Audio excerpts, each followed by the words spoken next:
اعوذ باللہ من الشیطان الرجیم بسم اللہ الرحمن الرحیم الحمد للہ الذی لا یبلغ مدحتہ القائلون ولا یحصی نعماءہ العادون ولا یغدی حقہ المجتہدون الذي ليس لصفته حد محدود ولا نعت موجود ولا وقت معدود ولا أجل ممدود فطر الخلائق بقدرته ونشر الرياح برحمته الصلاة والسلام على الرسول المسدد المصطفى العمجد المحمود الأحمد سیدنا و مولانا و مولا الکونین جد الحسن والحسین عانی ابو القاسم محمد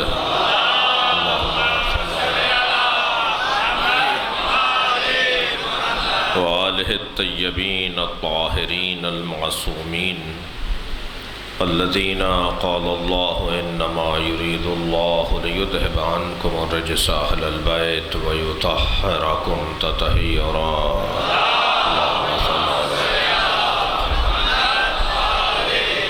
ولعنت اللہ علی اعدائہم اجمعین من یوم عداوتہم الى قیام یوم الدین اما بعد قال الحکیم فی قرآن الکریم بسم اللہ الرحمن الرحیم انا اعطیناک الکوثر فصل لربک ونحر ان شانئک هو الابتر صلوات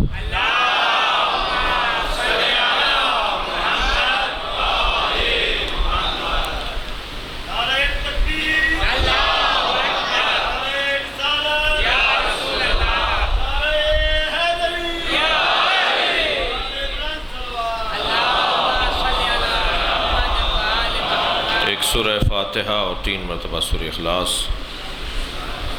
بانی محفل جناب محمد الیاس صدیقی کے مرحومین اختر عباس صدیقی، مشکور حسین صدیقی، عاشق حسین، ممتاز حسین تاجی، لیاقت حسین، خادم حسین صدیقی، حاضرین محفل کے مرحومین، شہداء ملت، محسنین ملت کے سارے ثواب کے لیے ایک سورہ فاتحہ تلاوت۔ بسم اللہ الرحمن الرحیم الحمدللہ رب العالمین الرحمن الرحیم مالک یوم الدین صراط المستقیم صراط الذین انعمت علیہم غیر المغضوب علیہم ولا الضالین بسم اللہ الرحمن الرحیم قل هو اللہ احد اللہ الصمد لم یلد ولم یولد بسم اللہ الرحمن الرحیم قل هو اللہ احد اللہ الصمد لم یلد ولم یولد ولم یکن له کفوا احد اللہم صل علی محمد وعلی محمد۔ درود پڑھ لیں محمد وعلی محمد۔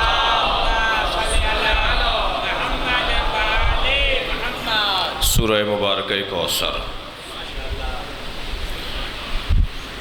قرآن مجید کا سب سے چھوٹا سورہ مگر قرآن کی حفاظت کا سب سے بڑا سامان۔ اللہ کا دین، اللہ کا اسلام، اللہ کا قرآن، اللہ کی شریعت بچے گی بے نام زینب۔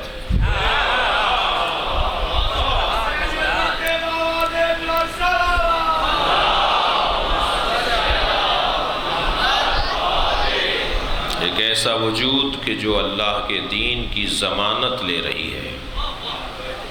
مجھے اور آپ کو یہ افتخار اور عزت حاصل ہے کہ ہم سیدہ کے چاہنے والے ہیں۔ آج پہلی شعبان ہے، علماء کرام نے اور صاحبان ممبر نے مسلسل بی بی کی محبت کو جاگزین کیا ہے۔ میں نے آپ کے سامنے جس سورے کا انتخاب کیا ہے وہ قرآن کا سب سے چھوٹا سورہ ہے۔ قرآن میں 2 ہی سورے ہیں جو 3 آیتوں پر مشتمل ہیں، ایک سورہ النصر اور ایک سورہ والعصر۔ اور خبردار کسی کو چھوٹا دیکھ کر اسے حقیر نہیں سمجھنا، اور کسی کو لمبا چوڑا دیکھ کر اسے امیر نہیں سمجھنا۔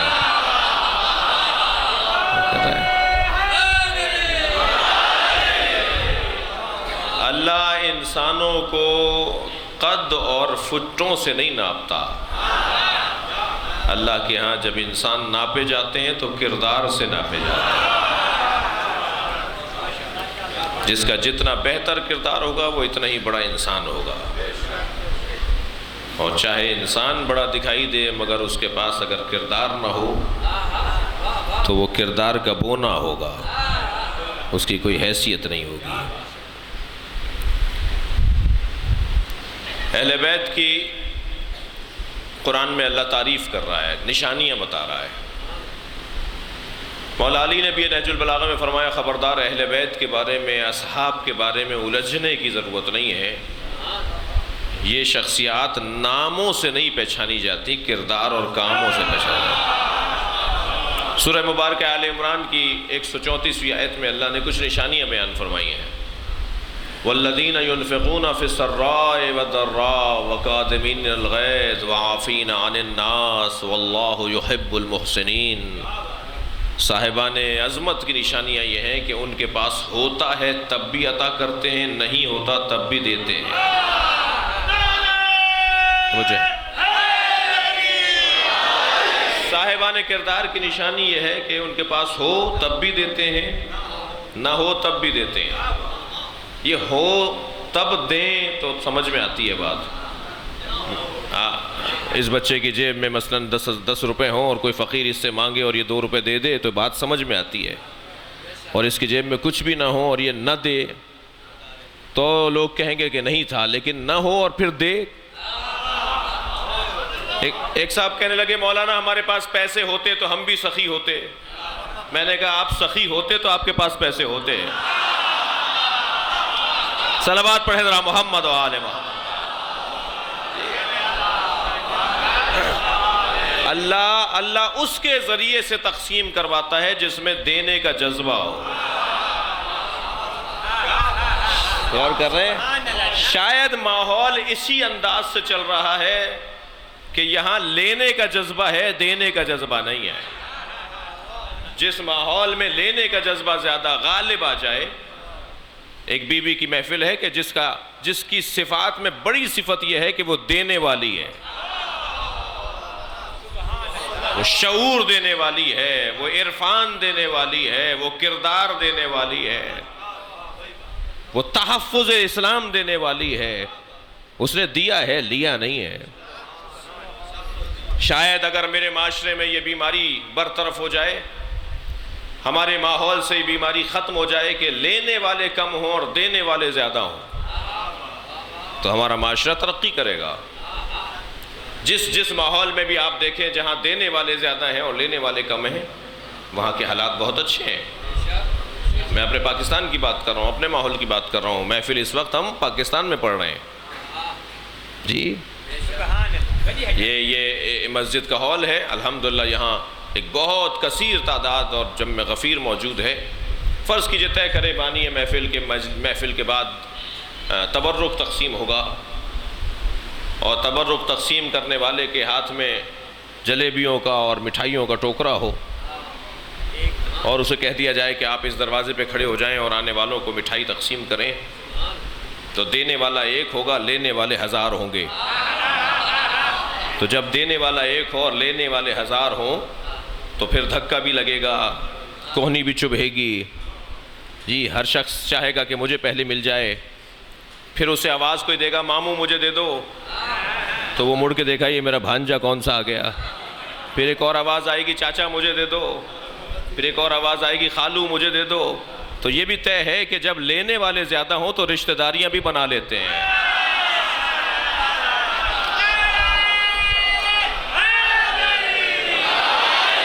اور فرما رہے آپ، بڑی عنایت آپ کی، ملتان کا بہت بافہم مجمع ہے بھائی، صدیوں سے مجلس سنتے آ رہے ہیں، نسل بعد نسل مجلسی لوگ ہیں۔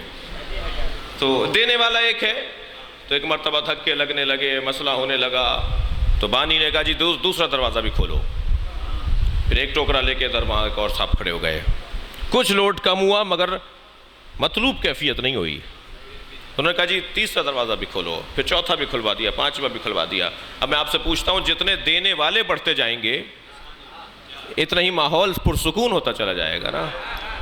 اہل بیت چاہتے ہی ہیں کہ دینے والے بڑھ جائیں، لہٰذا آئیڈیل ماحول ہوگا کہ جب لوگ صدقہ لے کر پھر رہے ہوں گے اور کوئی لینے والا نہیں ہوگا۔ اللہ اکبر۔ جب امام ظہور فرمائیں گے، جب حضرت ظہور فرمائیں گے تو لوگ صدقہ لے کر پھریں گے کہ کوئی ہمیں مستحق مل جائے، مگر جسے مستحق سمجھ کے وہ دیں گے وہ کہے گا میں خود دینے والا ہوں۔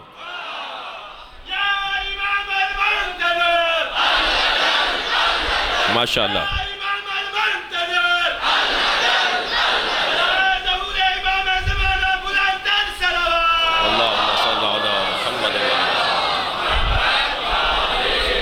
عزیزان گرامی، ہمارے ماحول کی اصلاح اور ہمارے ماحول کے حالات پر بھی بنیادی توجہ کی ضرورت ہے۔ بعض اوقات ہم چھوٹے مسئلے حل کر دیتے ہیں تو معاشرہ پرسکون نہیں ہوتا، بڑے مسئلوں کے حل کرنے کی ضرورت ہے۔ اور یہ کیسے ہوگا کہ دینے والے زیادہ ہو جائیں؟ اس کے دو سبب ہیں۔ ایک تو معاشی خوشحالی سبب بنے گا کہ دینے والے زیادہ ہوں، اور دوسرا جذبہ سخا، عطا کا جذبہ، سخاوت کا جذبہ۔ پریشان حالی میں اگر کوئی شخص اپنے جیسے سے جا کر بات کرے تو اللہ حدیث قدسی میں کہتا ہے یہ میری شکایت لگا رہا ہے۔ مجھے اگر پریشانی ہے تو مجھے اس سے مانگنا چاہیے جو دے سکتا ہے۔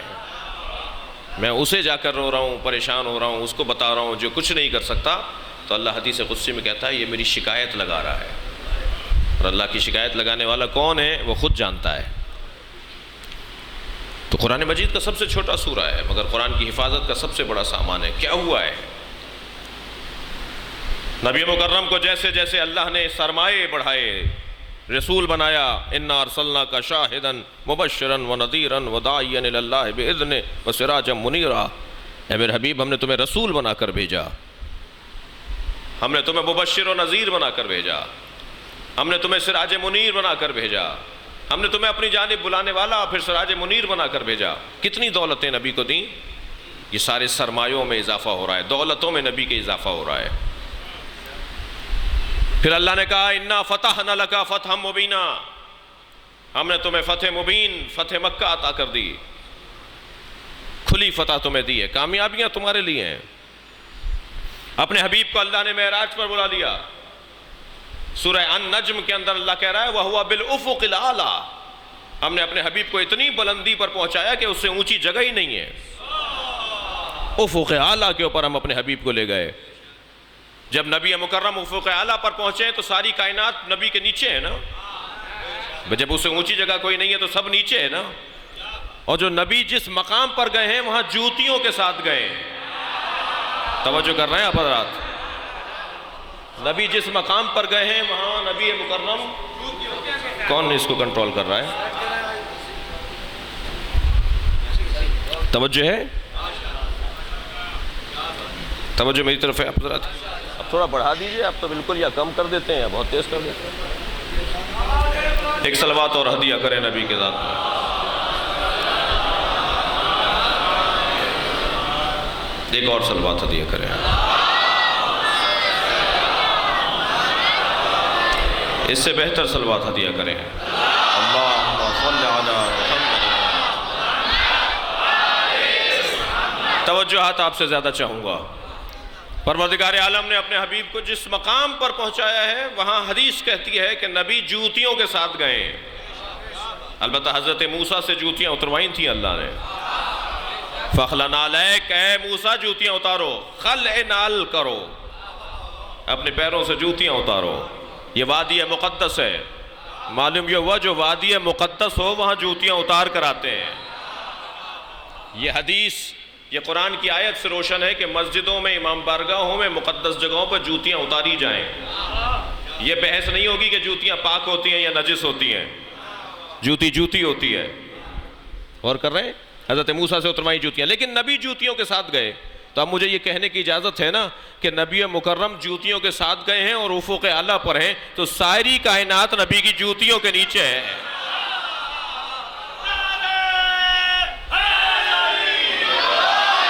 دنیا کے جتنے خزانے ہیں، دنیا کی جتنی دولتیں ہیں، وہ سرکار کے پیروں، جوتیوں کے نیچے ہیں۔ اس بلندی پر اللہ نے اپنے حبیب کو پہنچایا، سرمایہ اور بڑھ گیا، دولت اور بڑھ گئی، نبی کی رسول بنا دیا، فتح مبین دے دی، نبی کو معراج دے دی اللہ نے۔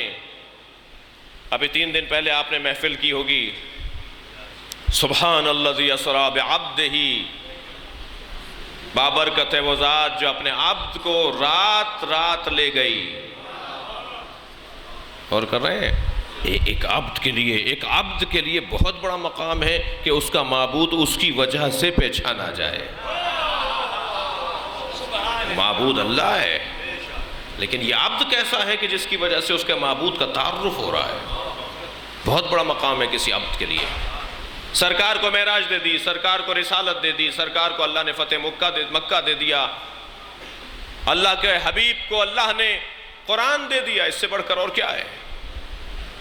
اِنَّا أَنزَلْنَاهُ فِي لَيْلَةِ الْقَدْرِ، اِنَّا أَنزَلْنَاكَ تِبْيَانًا لِكُلِّ شَيْءٍ نَزَّلَ بِهِ روح الامین علی قلبک۔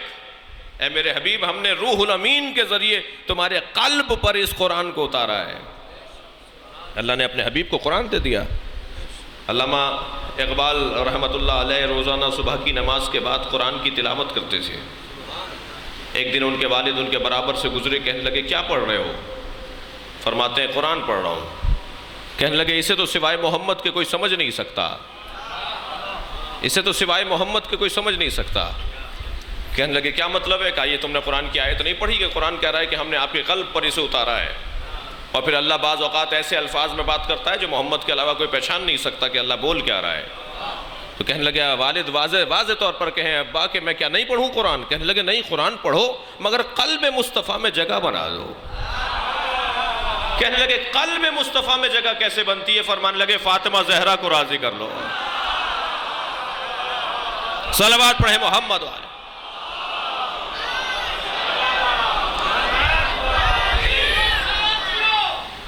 توجہ ہے؟ یہاں اللہ نے اپنے حبیب کو قرآن دے دیا، رسالت عطا کر دی، فتح مکہ دے دیا، پروردگار عالم نے اپنے حبیب کو اتنا کچھ دیا۔ میری تمہید یہاں مکمل ہو جانی چاہیے۔ جیسے جیسے سرمایہ بڑھتا چلا گیا، ایسے ایسے اس کی حفاظت کا احساس بڑھتا چلا گیا۔ دیکھیے ککڑی بیچنے والے کو نیند اچھی آتی ہے، مگر کروڑ پتی کو نیند نہیں آتی جب تک کہ وہ انشورنس نہ کروا لے، اپنے سامان، اپنے مال، اپنی دولت کی انشورنس نہ کروا لے کہ بھائی اب ہماری گاڑی اگر کہیں لگ بھی گئی تو کوئی مسئلہ نہیں ہے، ہماری جو انشورنس کمپنی ہے وہ ہمیں اس پوری گاڑی دے دے گی۔ جی اب اگر کوئی ہمارے ساتھ ہمارے فیکٹری میں کچھ ہو گیا خدا نخواستہ تو یہ انشورنس کمپنی والے ہمیں سارے پیسے دے دیں گے۔ ایسا ہی ہے، جب تک وہ انشورڈ نہیں کروا لیتے، جب تک بیمہ نہیں لے لیتے پالیسی، اس وقت تک اسے نیند نہیں آتی۔ لیکن جیسے ہی وہ بیمہ پالیسی لے لیتا ہے سکون میں آ جاتا ہے کہ میری اب چیز اگر بگڑے گی بھی تو بچانے والا کوئی ہے۔ اللہ کو جتنا نبی کو اللہ نے جتنا سرمایہ دیا، دولت اتنی بڑھی کہ کسی کی دولت نبی کی دولت سے قابل مقایسہ نہیں ہے۔ اتنی دولت بڑھی، یا اللہ یہ بچے گی کیسے؟ فرمایا انا اعطیناک الکوثر، ہم نے تمہیں فاطمہ زہرا عطا کر دی، تمہارا دین اسی کی وجہ سے بچتا رہے گا۔ صلوات پڑھیں محمد و آل محمد۔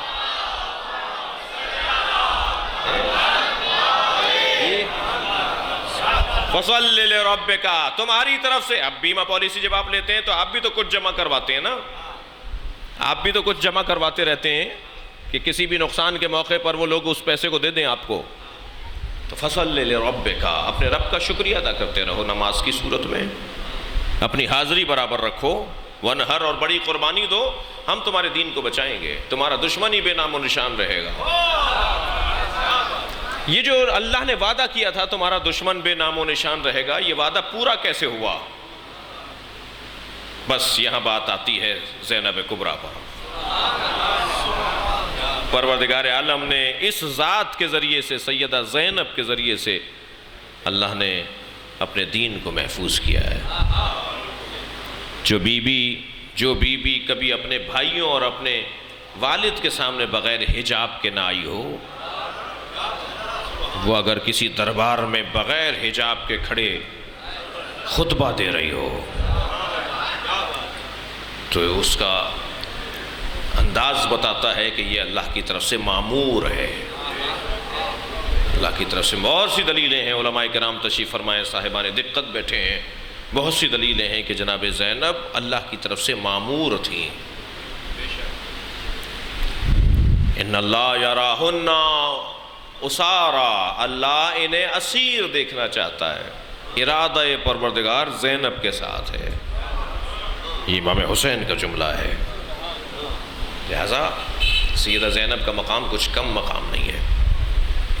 دیکھیے بہت وسیع باب ہے آج کی محفل کا۔ آج کی محفل میرے اور آپ کے ممدوح شخصیت اور ذات جو ہے جناب زینب، ان کے اوپر بات کرنے کے لیے بڑا وسیع ٹائم چاہیے۔ کئی زاویے ہیں، کئی پہلو ہیں بی بی کی شخصیت پہ غور کرنے کے حوالے سے۔ اللہ اپنا دین، اپنا نظام کسی غیر معصوم کے ہاتھ میں نہیں دے گا۔ ایک نجی ٹی وی چینل کے اوپر تھے، ایک دیوبندی مفتی صاحب ہمارے ساتھ تھے، ایک بریلوی مفتی صاحب بھی تھے۔ وہ فرمانے لگے کہ ہم پنجتن کی عصمت کے تو ہم اہل سنت بھی قائل ہیں، آپ اپنے آئمہ کی عصمت کے جو قائل ہیں اس پہ آپ کے پاس دلیل کیا ہے؟ البتہ ہم بہت مفصل کتاب لکھ رہے ہیں، 200 دلیلیں ہم قائم کر رہے ہیں، جس میں سے 150 دلیلیں لکھ چکے ہیں اب تک ہم۔ آئمہ اہل بیت کی عصمت پر 200 دلیلیں، ہم اپنے علمی مخالف لوگوں کو وہ دلیلیں دیں گے کہ اگر ہم 7ویں امام کو، 8ویں امام کو، 11ویں امام کو معصوم مانتے ہیں تو ہمارے پاس دلیل کیا ہے؟ بہت ساری دلیلیں ہیں، بڑی وافر دلیلیں ہیں ان کی عصمت کے اوپر۔ لیکن میں نے وہاں جو چلتے چلتے گزرتے ہوئے ایک جملہ کہا تھا اور یہاں اس کو تکرار کر دیتا ہوں۔ میں نے کہا کہ عصمت، توجہ چاہوں گا، عصمت جہاں فضیلت معصوم ہے وہاں ضرورت دین بھی ہے۔ کوئی ایک وجود ایسا ہونا چاہیے کہ جس کے ہاتھ میں دین ہو اور ہمیں یقین ہو کہ یہ دین تبدیل نہیں ہوا ہے، ورنہ پنجتن کے بعد، معصوم کے بعد آج تک جو گیپ آ گیا معصوموں کا، تو دین تو اپنے حیثیت سے نکل گیا، اس میں تحریف آ گئی۔ اب وہ دین ہی نہیں رہا جو نبی لے کر آئے تھے۔ میں کیسے یقین کروں کہ جو یہ مجھے بتایا جا رہا ہے یہ صحیح دین ہے؟ جواب یہی آئے گا کہ نہیں، معصوم ہاتھوں میں اگر ہے تو ماننا پڑے گا کہ اس میں تبدیلی نہیں آئی ہے۔ تو جہاں عصمت اس معصوم کی فضیلت ہے وہاں عصمت دین کی ضرورت ہے۔ دین کو چاہیے کہ کوئی معصوم ہو جو اسے اپنے ہاتھوں میں رکھے۔ اب یہاں کتنی سنگین ذمہ داری بنتی ہے علماء کرام کی، مراجع عظام کی، کہ دین کو بگڑنے نہ دیں، جیسا معصوم نے دیا ہے ویسے ہی رکھیں۔ لہٰذا کبھی کبھی جب کسی مجتہد کا، کسی بزرگ عالم کا، کسی کا کوئی حکم آتا ہے اور کسی مجھ جیسے آدمی کی طبیعت پہ گرانی آتی ہے اور مجھے پسند نہیں آ رہا ہوتا اور دباؤ ڈال کر ہم نامناسب جملے بھی اس کے لیے کہہ دیتے ہیں، تو اسے اس کی فکر نہیں ہوتی، اس لیے کہ وہ ہمیں راضی کرنے کے لیے نہیں ہے، وہ معصوم کو راضی کرنے کے لیے ہے۔ اس کا کام ہے کہ کسی طرح، کیا کہا، مطیعاً لامر مولا۔ کیا صفات ہیں اس کی؟ 4 صفات میں ایک صفت اس کی ہے کہ وہ اپنے مولا کا مطیع ہے۔ ساری تشیع مل کر بیٹھ جائے اگر مراجع تقلید کے قدموں میں کہ فتویٰ دیجئے اگر کوئی ہمیں قتل کر رہا ہے تو ہم بھی اسے قتل کریں۔ اس جوان نے، اس بچے نے 10 دفعہ میں پوچھا نا کہ ہمیں مارا جا رہا ہے تو ہم بھی لوگوں کو ماریں، مگر کسی بھی مجتہد نے جواب دینے کا فتویٰ نہیں دیا۔ ساری دنیا مل کر بھی کہے کہ فتویٰ بدل لو تو فتویٰ نہیں بدلا جا سکتا، اس لیے کہ فتویٰ اجتہاد کی روشنی میں حکم الہی ہے اور حکم الہی تبدیل نہیں ہوتا۔ اور فرمائیں گے بہت سنگین ذمہ داری ہے، دین جیسا ہے ویسا ہی محفوظ رکھا جائے۔ عصمت ایک ضرورت دین ہے، ایک ضرورت سماج ہے۔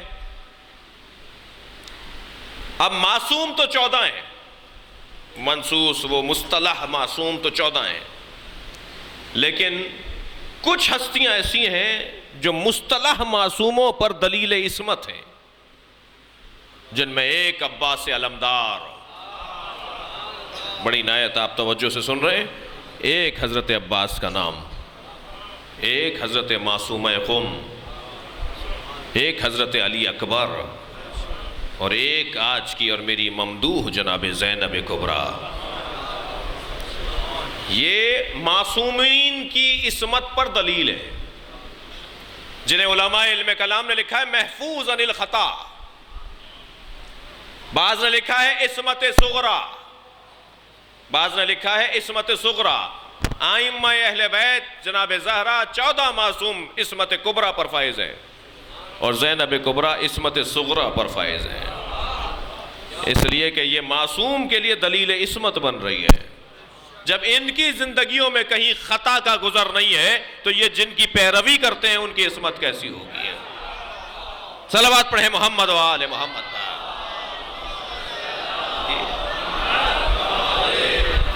میں نے تمہید اس ایک اور مرحلے کے لیے لی۔ جناب زینب کی ذات عصمت صغرا پر فائز ہے، جناب زینب کی ذات محفوظ عن الخطا شخصیت ہے۔ علامہ ذیشان درجوادی کا بڑا حسین جملہ یاد آ رہا ہے، وہ فرماتے ہیں کہ معصوم اور محفوظ میں فرق یہ ہے کہ معصوم جو کام کرتا ہے وہ شریعت کہلاتی ہے، اور محفوظ وہ کام کرتا ہے جو معصوم کرتا ہو۔ اور پھر اس ذات کی عظمتوں میں ایک عنوان بی بی کے القاب ہیں۔ بی بی کا نام زین للعب، جو نبی کے لیے زینت ہو اس علی کی زینت زینب، اپنے بابا کی زینت، نہ صرف نبی، قرآن کی زینت علی، نبی کی زینت علی، ہر زاویہ نگاہ سے عظمتوں کا عنوان علی کی ذات۔ اور علی کے لیے اگر کوئی زینت بن رہی ہیں تو وہ علی کی بیٹی زینب ہے۔ اس خاندان کے اندر عظمتوں کے بڑے عنوانات ہیں۔ حضرت عباس کی ابھی محفل آپ کریں گے 2-3 دن کے بعد۔ حضرت عباس علمدار کا ایک لقب ہے قمر بنی ہاشم، بڑے معروف اور مشہور اور مستند لقب ہے قمر بنی ہاشم۔ علامہ ذیشان درجوادی کی تو پوری اس پہ کتاب، جو انہوں نے حضرت کے اوپر کتاب لکھی، اس کا نام ہی قمر بنی ہاشم رکھا ہے۔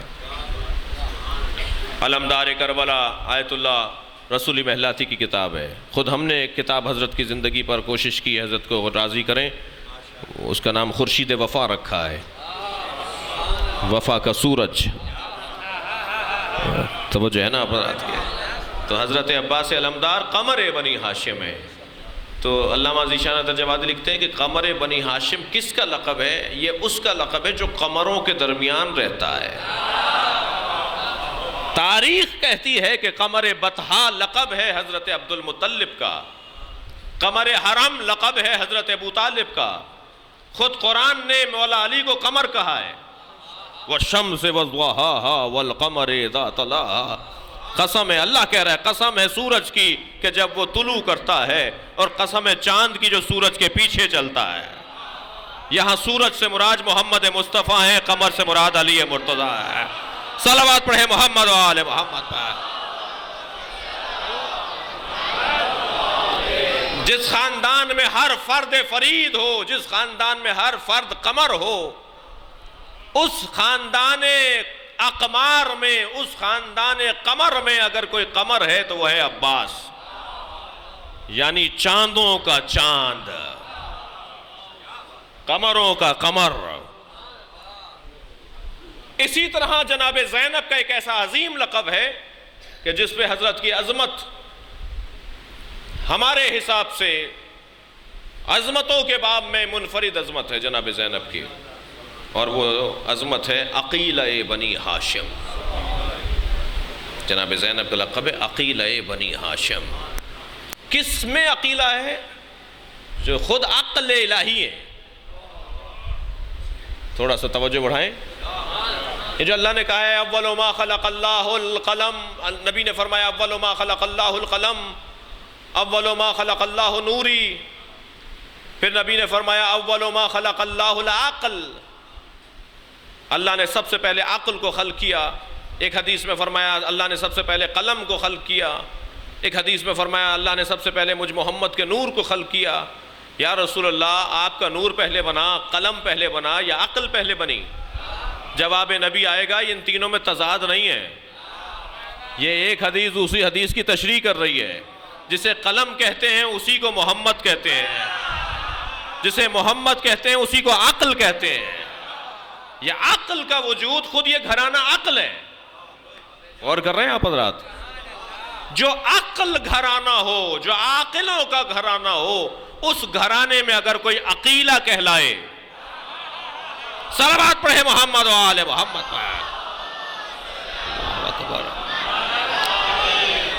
صاحبان عقل لوگوں میں اگر کوئی عقیلہ ہے، اہل دقت بیٹھے ہوئے، پھر توجہ چاہوں گا، عاقل اور ہوتا ہے، عقیل اور ہوتا ہے۔ یا بی بی کا لقب عاقلہ بنی ہاشم نہیں ہے بھائی، آپ تھوڑا گردن ہلاتے رہیے، میری بات پہنچ رہی ہے نہیں؟ عاقلہ اور ہے، عاقل اور ہے، عقیلہ اور ہے، عقیل اور ہے۔ عاقل اور عقیل برابر نہیں ہے، اور فرما رہے ہیں؟ عاقل اسے کہتے ہیں کہ جو صاحب عقل ہو، جی، مگر ضروری نہیں ہے کہ اس کی عقل ہمیشہ سے ہو، جب سے پیدا ہوا جب سے ہو، نہیں، ایسے نہیں جی۔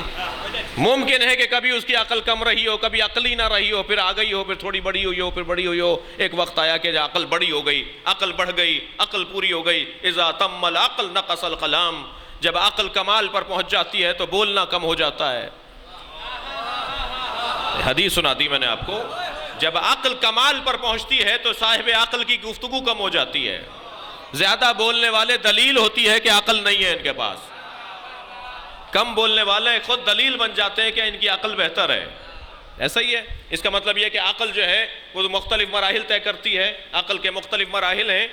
چاہ رہے ہیں یہ بات کروں میں نہیں جی؟ علماء علم کلام نے، علماء عرفان نے عقل کی 4 قسمیں بیان کی ہیں۔ سنا دوں سبق اپنا؟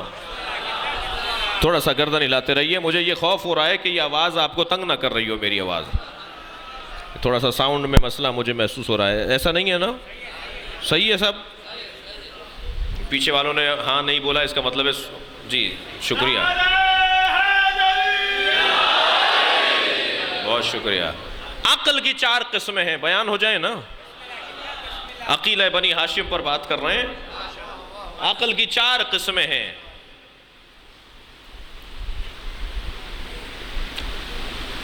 عقل بالمستفاد، عقل بالملکہ، عقل حیولانی، عقل بالکمال۔ میں نے ترتیب بگاڑ دی ہے کیونکہ ترتیب اب ٹھیک کرتا ہوں پہلے سے، یعنی یہ جو میں نے جس ترتیب سے بولا ہے اس ترتیب سے نہیں ہے۔ ایک صلوات پڑھ لیں ذرا محمد والے۔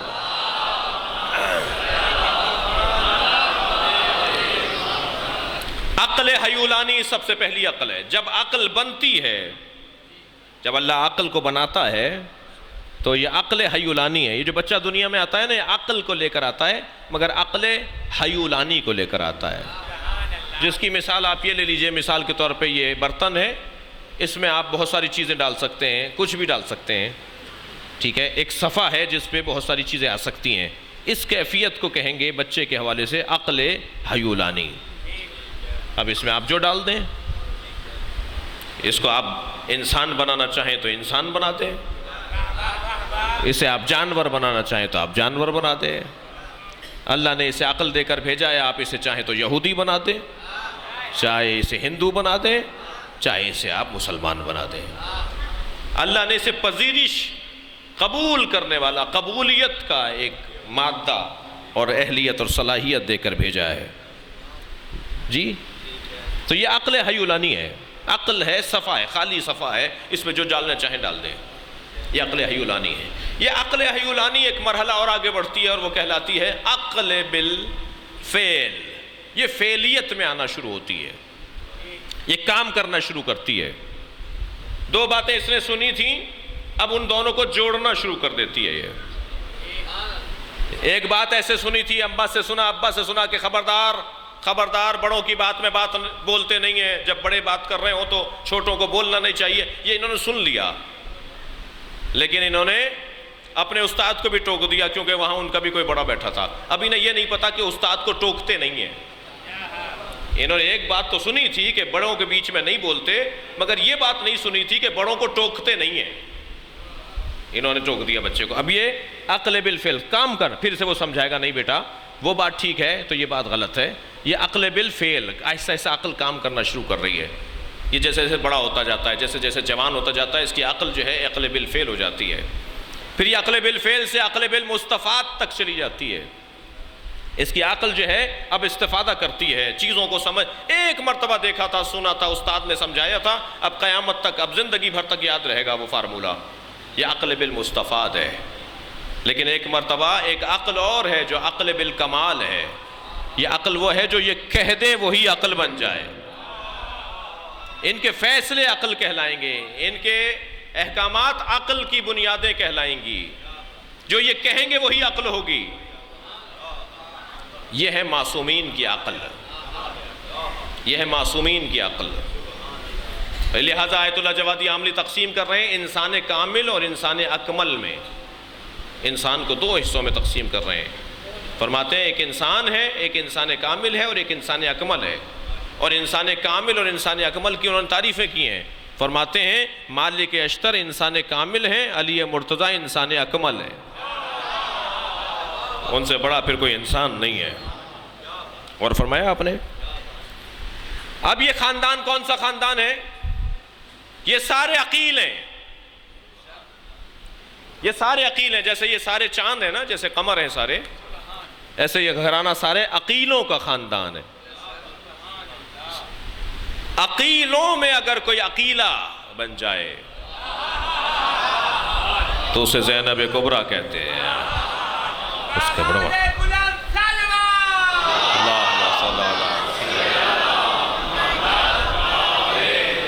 میں بہت ساری مثالیں رکھتا ہوں اپنے اس مدعا کے اوپر.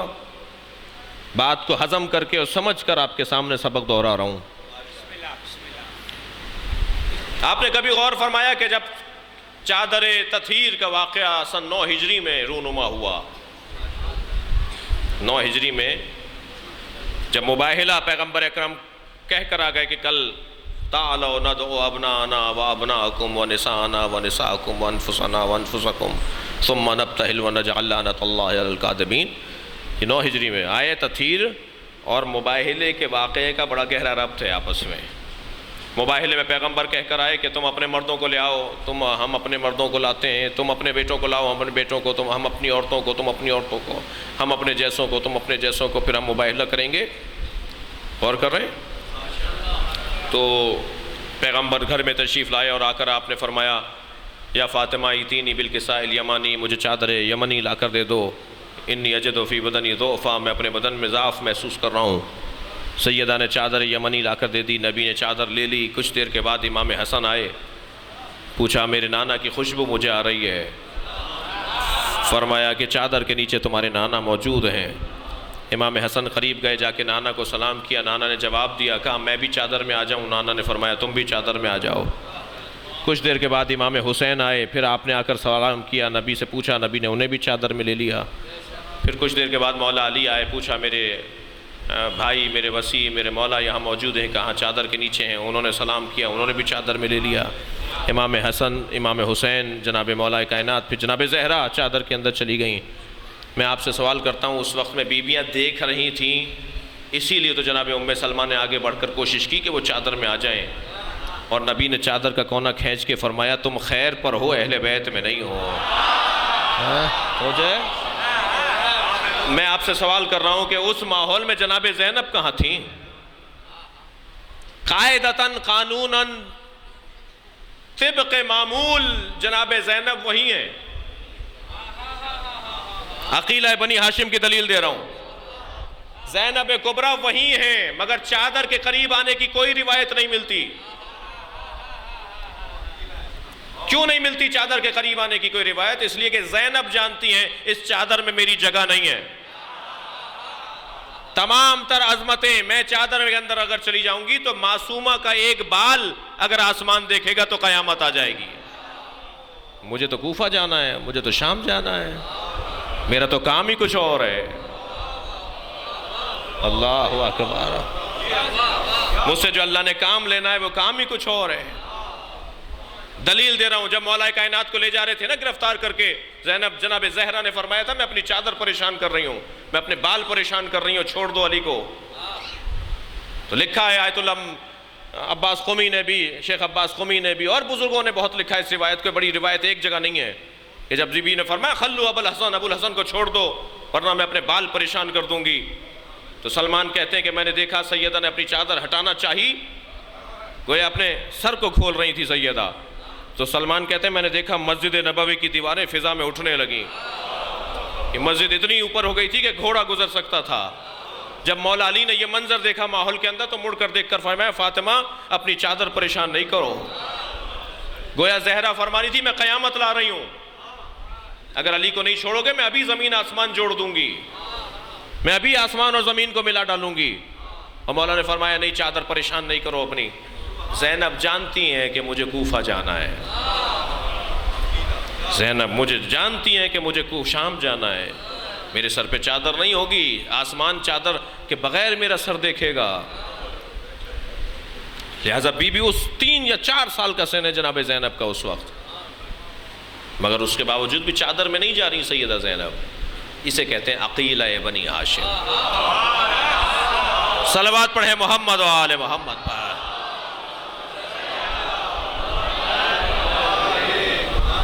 عزیزو انسان کو اللہ نے بڑا مقام عطا کیا ہے اگر یہ اپنی عقل کو استعمال کرنے لگے۔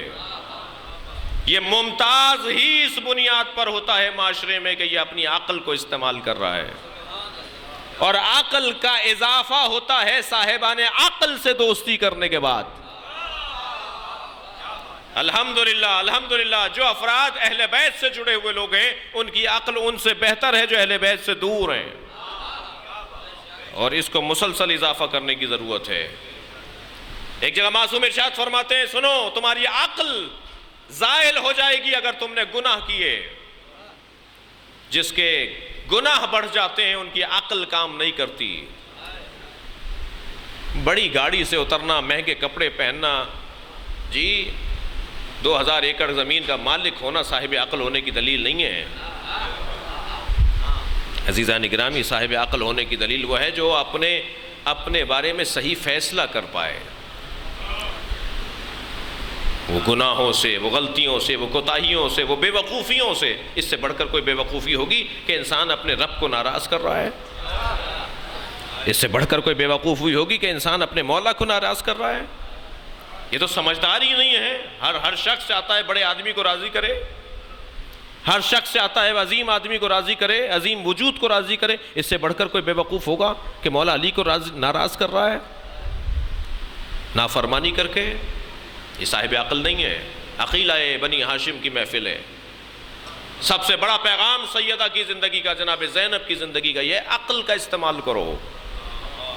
اور عقل کے استعمال کے لیے عزیزان گرامی ایک اہم ترین موڑ یہ ہے کہ جب کبھی مجھے یہ طے کرنے میں مشکل ہو رہا ہو کہ یہاں میرا فیصلہ، میرا قدم، میرا اقدام، میری رائے صحیح ہے یا غلط ہے، تو عقل کا استعمال یہ ہے کہ کچھ دیر تأمل کر کے اللہ سے توکل کرو، ایک لا لگاؤ، یا اللہ میری رہنمائی فرما۔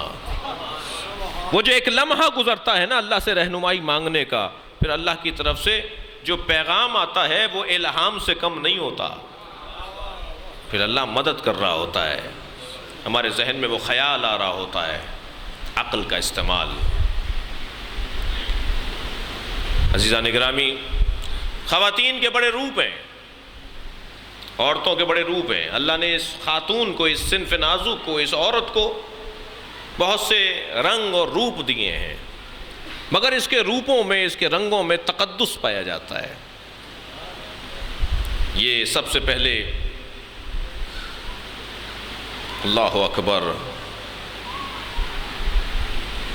زوجہ بن کے جب آتی ہے تو اس میں تقدس اتنا ہے، اس میں تقدس اتنا ہے کہ یہ اپنے شوہر کو اللہ کے قریب بھی بنا سکتی ہے اور اللہ سے دور بھی کر سکتی ہے۔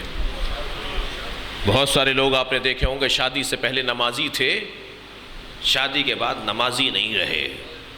کیا ہو گیا بھائی؟ جماعت میں نہیں آ رہے، نماز میں نہیں آ رہے۔ شادی سے پہلے داڑھی تھی، اب وہ داڑھی کٹ گئی، کیونکہ زوجہ محترمہ آ گئی ہیں جی. یہ زوجہ اپنے شوہر کو دیندار بھی بنا سکتی ہے، بے دین بھی بنا سکتی ہے. یہ زوجہ اپنے شوہر کو انسان بھی بنا سکتی ہے، حیوان بھی بنا سکتی ہے. یہ شادی چند لمحوں کی تسکین کا نام نہیں ہے، یہ انسانیت کے فروغ کا نام ہے. میرے آپ کے رہنما کیا فرما رہے ہیں؟ جب شادی کے دوسرے روز نبی نے مولا علی سے پوچھا بتاؤ میری بیٹی کو کیسا پایا. ہمارے معاشرے کا کوئی سسر اپنے داماد سے یہ سوال نہیں کرتا، اس لیے کہ ہماری ذہنیت خراب ہے،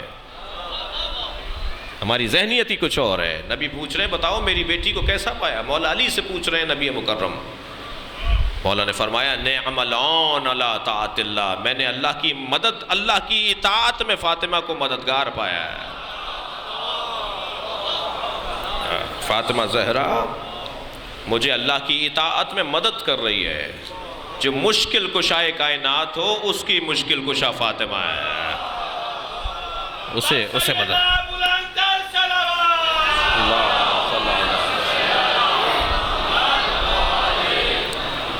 ایک روپ اس کا زوجہ کا روپ ہے. یہ اپنے شوہر کو دیندار انسان بہتر بھی بنا سکتی ہے، اپنے شوہر کو یہ حیوان بنا دیتی ہے، اللہ سے دور کر دیتی ہے. یاد رہے کہ جس اللہ نے یہ تمہیں دی ہے اس اللہ نے تمہیں کچھ حکم پہلے سے دیے ہوئے ہیں، کہیں اللہ کے حکم اس عورت کی وجہ سے نہ چلے جائیں. مگر عزیزو جب یہ مقدس ہو جائے، جب یہ اپنے فرائض کو ادا کرنے لگے تو یہ علی جیسے امام کے لیے بھی مددگار ہو جاتی ہے. تو بس زوجائیں وہ زوجائیں ہیں، ورنہ حیوانیت ہے. اگر وہ زوجہ یہ کام نہیں کر رہی تو وہ حیوانیت ہے، زوجیت نہیں ہے جی. اگر یہ زوجہ اپنے شوہر کو اچھا انسان بنا رہی ہے تو یہ زوجہ ہے. جب جناب زینب کا عقد ہوا نا حضرت عبداللہ سے، پہلے تو مولا علی نے اپنی بیٹی کو اپنے چچا زاد، اپنے بھائی کے بیٹے کو، یعنی ان کے چچا زاد کو کیوں دیا، اپنے بھتیجے کو کیوں دیا؟ اس لیے کہ نبی کی ایک حدیث مولا کے سامنے تھی، یا علی البنات للبنین، اے علی ہماری بیٹیاں ہمارے بیٹوں کے لیے ہیں. یہ ایک حدیث نبی سے مولا علی نے سنی تھی، لہٰذا آپ نے اپنی بیٹی جناب زینب کا عقد جناب عبداللہ سے کیا.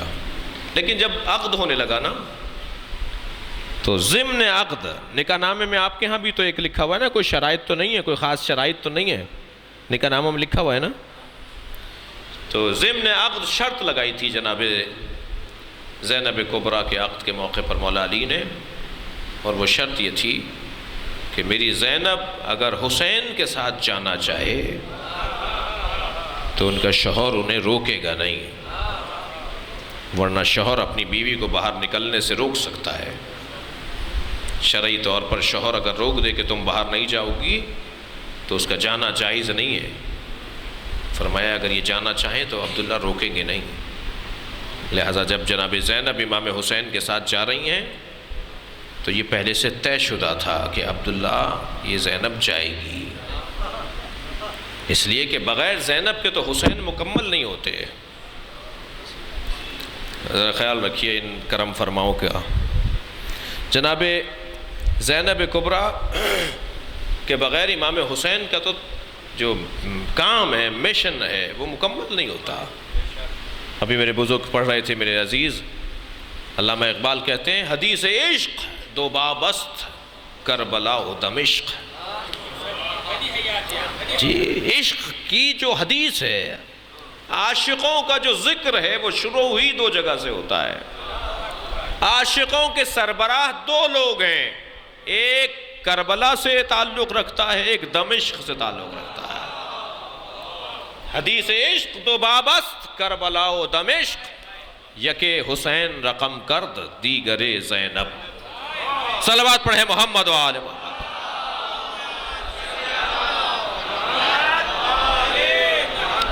جناب زینب امام حسین کے ساتھ اور حسین زینب کے ساتھ ایسے جڑے ہوئے ہیں جیسے عزیزان گرامی ایک امامت کے دو رخ ہوں. ایک امامت کے دو رخ ہوں. بڑا محتاط بول رہا ہوں. ایک امامت کے دو رخ ہوں.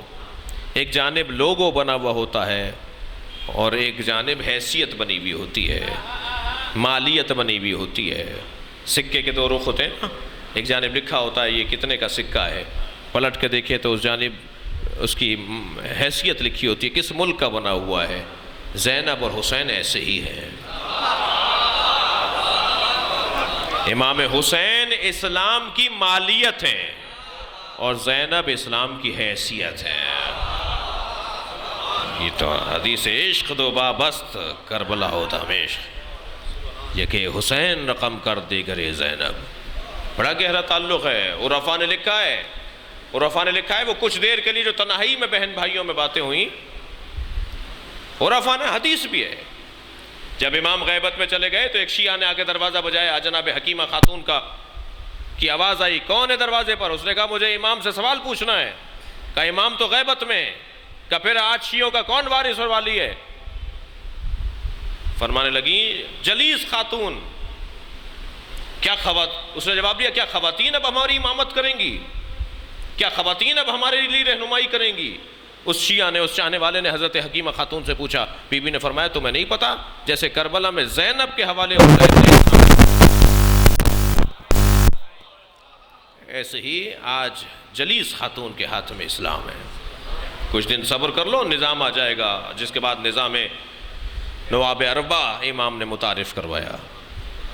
جناب زینب کا مقام کچھ کم نہیں ہے. آیت اللہ جوادی عامری نے بڑے حسین پیغامات لکھے ہیں اس باب میں، کچھ سنگین ہیں، کچھ وزین ہیں، اور جن کے لیے بغیر تمہید کے بات کرنا شاید مناسب نہ ہو.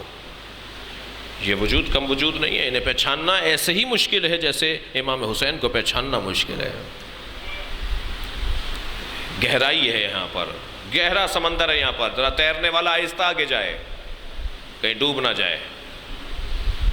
جناب زینب کی عظمت کی جب بات آتی ہے تو گہرا سمندر آ جاتا ہے. تیرنے والے کو خیال رکھنا چاہیے کہ کہیں ایسا نہ ہو کہ یہاں ڈوب جائے.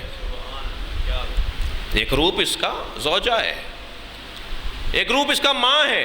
جب یہ ماں بنتی ہے تو اس کے احساسات تبدیل ہو جاتے ہیں، اب اس کے جذبے تبدیل ہو جاتے ہیں. یہ جب تک زوجہ ہوتی ہے ڈرتی ہے اپنے شوہر کے لیے، اپنے لیے، اپنے گھر کے لیے، لیکن جب یہ ماں بن جاتی ہے تو یہ بہادر ہو جاتی ہے. ماں کا درجہ ماں کو بہادری اور شجاعت عطا کرتا ہے. مثال عامیانہ ہے مگر مجھے معاف کریں گے اور سن لیں گے. آپ نے مرغی کو دیکھا ہے نا، عامیانہ مثال ہے، مجھے معاف کریں گے. آپ نے مرغی کو دیکھا ہے؟ یہ بزدل جانور ہے، کنجوس پرندہ ہے. اگر اسے کوئی دانہ مل جاتا ہے تو یہ اکیلا کھانا چاہتی ہے. اس کے ہم جنس اس سے لینا چاہتے ہیں اور یہ کسی کو دیتی نہیں ہے، بچا کر کہیں کونے میں لے جا کے اکیلا کھاتی ہے. کنجوس ہے.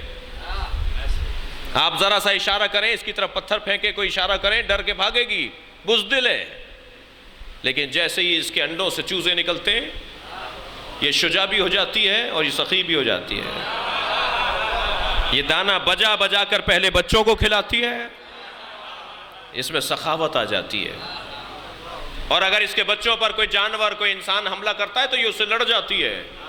جو پہلے ڈرتی تھی اب لڑتی ہے، پہلے جو بزدل تھی اب وہ شجاع ہو گئی ہے. یہ کیسے اس کا مزاج بدلا ہے؟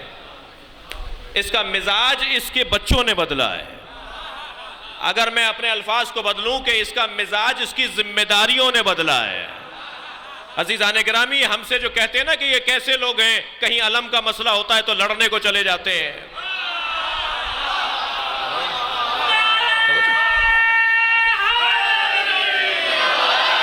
امام حسین کے نام پر، اہل بیت کے نام پر لاکھوں روپیہ قربان کر دیتے ہیں، نظر و نیاز پکاتے ہیں، اہتمام کرتے ہیں، مجلسیں کرتے ہیں. یہ لوگ کیسے ہیں؟ وجہ یہی ہے جیسے ہی ذمہ داری بدلتی ہے احساسات تبدیل ہو جاتے ہیں.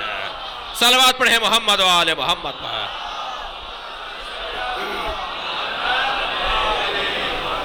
جناب زینب کبریٰ ایک روپ اس خاتون کا اور بھی ہے، اور اس خاتون کا ایک روپ ہے بیٹی. بڑا پیار ہے لفظ بیٹی میں. میں اپنی محفل کو، اپنے بیان کو یہی مکمل کروں گا. لفظ بیٹی میں، بیٹی کے لفظ میں بڑا پیار ہے. بیٹا ڈنڈا سا لفظ ہے، اگرچہ لوگوں کو کیا معلوم، لوگوں کو نہیں معلوم کیا ہو گیا ہے کہ وہ بیٹے کی طرف راغب زیادہ ہیں. جیسے اس کی زوج آئے گی یہ شاید دوا بھی لا کے نہیں دے گا، یہ تبدیل ہو جاتا ہے. مگر بیٹی شوہر کے گھر بھی چلی جاتی ہے تو اس کے احساسات ماں باپ کے ساتھ رہتے ہیں.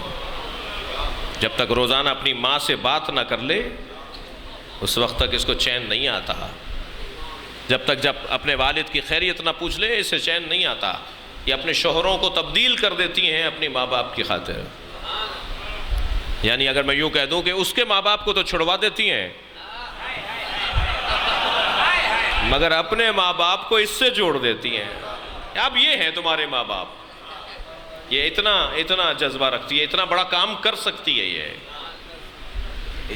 اس رشتے کے اندر عجیب جاذبیت ہے. حضرت ابراہیم فرما رہے ہیں یا اللہ مجھے بیٹی عطا فرما جو میرے جنازے کی زینت بنے. انبیاء کرام نے بیٹیوں کے لیے دعائیں کی ہیں. میں انتہائی محترم لوگوں سے گزارش کروں گا، ایک کائنات کے عظیم ترین وجود کی بیٹی کی محفل ہے،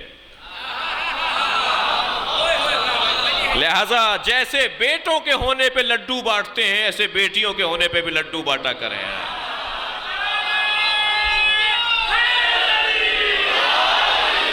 اگر ہم جناب زینب کو راضی کرنا چاہتے ہیں تو ہمیں چاہیے کہ ہم بیٹیوں کی آمد پر بھی ویسی ہی خوشی منائیں جیسی ہم بیٹوں کے آنے پر کرتے ہیں. حدیث ہے، نبی فرماتے ہیں جس نے ایک بیٹی کو پال کر جوان کیا اور اس کے شوہر تک پہنچایا 1/7 جنت کی بشارت دیتا ہوں.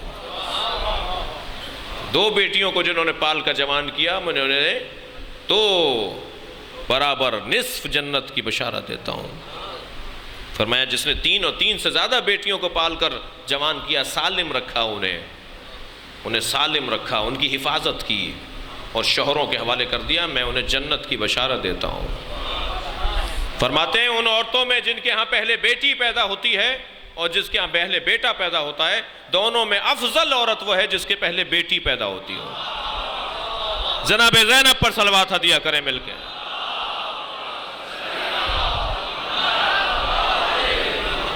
توجہ چاہوں گا، مجھے معلوم ہے کہ آپ کے ذہن میں کچھ سوالات بھی آئیں گے، ان کے جوابات ہیں.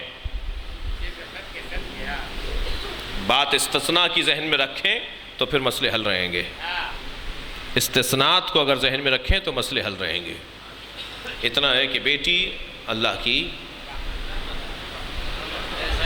رحمت ہے، رحمت ہے، رحمت ہے اور بیٹا نعمت ہے. نعمت کا حساب مانگا جائے گا، رحمت پر تو عطائیں ہوں گی. رحمت پر عطائیں. بس ایک جملہ کہہ کر آپ سے اجازت چاہ رہا ہوں عزیزو، جو بیٹی باپ کے لیے رحمت بن جائے تو دیکھا جائے گا یہ باپ کون ہے. علامہ اقبال کا قصیدے کے 2 مصرے سن لیجئے. فرماتے ہیں نور چشم رحمت للعالمین، جو عالمین پر اللہ کی رحمت ہے اس پر رحمت فاطمہ ہے. جو پوری کائنات کے لیے زینت ہے اس کی زینت زینب ہے. نور چشم رحمت للعالمین، آن امام اولین و آخرین. یا اللہ ہمارے اس بیٹھنے کو عبادت شمار فرما. یہ جتنے بھی احباب جناب زینب کے دروازے باب اللہ قرار دیا ہے، تو نے انہیں باب الحوائج قرار دیا ہے. اے اللہ اس باب الحوائج کے صدقے میں، اس باب اللہ کے صدقے میں حاجات کو پورا فرما، بیماروں کو شفا عطا فرما، مسافروں کو منزل عطا فرما. ہمارے باقر صاحب کے بھائی بیمار ہیں، یا اللہ انہیں شفا عطا فرما. امام زمانہ کے ظہور میں تعجیل فرما. بانی محفل، حاضرین محفل، احباب کی صحت و عمر برکت کے جناب زینب کی توانائی کے ساتھ صلوات. اللہم صلی علی محمد.